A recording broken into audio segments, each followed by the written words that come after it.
G'day viewers. One of the first decisions an apprentice or someone who wants to become an electrical apprentice needs to make is what textbook are they going to get. There's a whole heap of different textbooks to buy. So which ones do you buy? Well, let me go back to an idea. If you've got a trainer or a coach or a mentor, it's a good thing to have.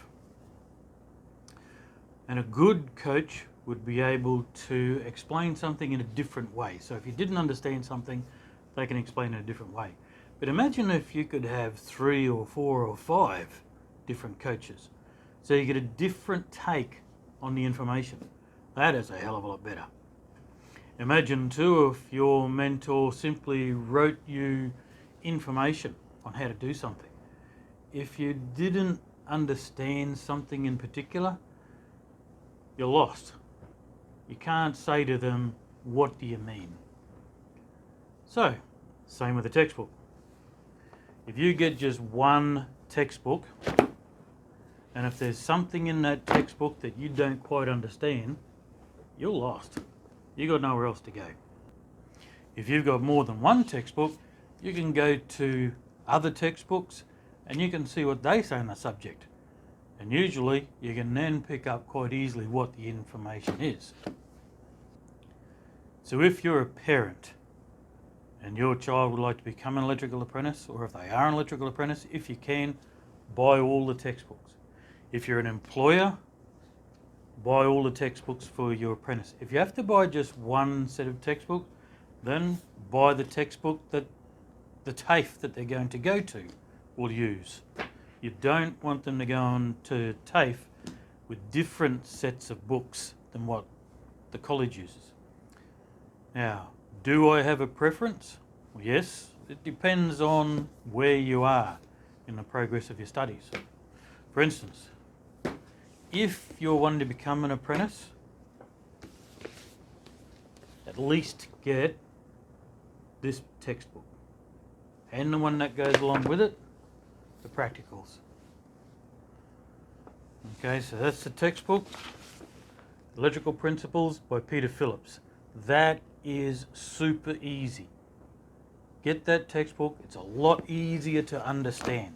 The other textbooks are a little more advanced. They certainly don't go back into the basics as much as Peter Phillips does. As I always say, if you can understand those basics, you can understand anything. And then of course, as you become an apprentice or as you progress, certainly like if you go to college, you're going to have to get the books that the college uses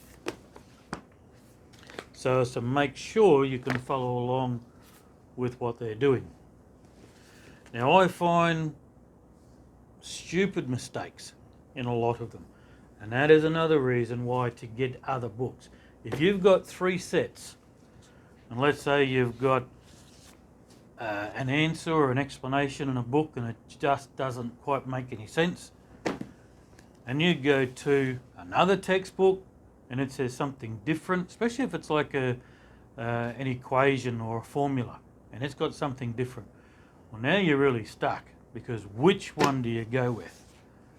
So then what you do is you consult the third one, see what it says about the subject, see what it's got about the formula or maths, and whichever 2 books, if they're whatever solution they've got to an issue, you can be pretty sure that if you run with the solution that is the same in 2 of the books, then you're fine. And there's mistakes in a lot of them.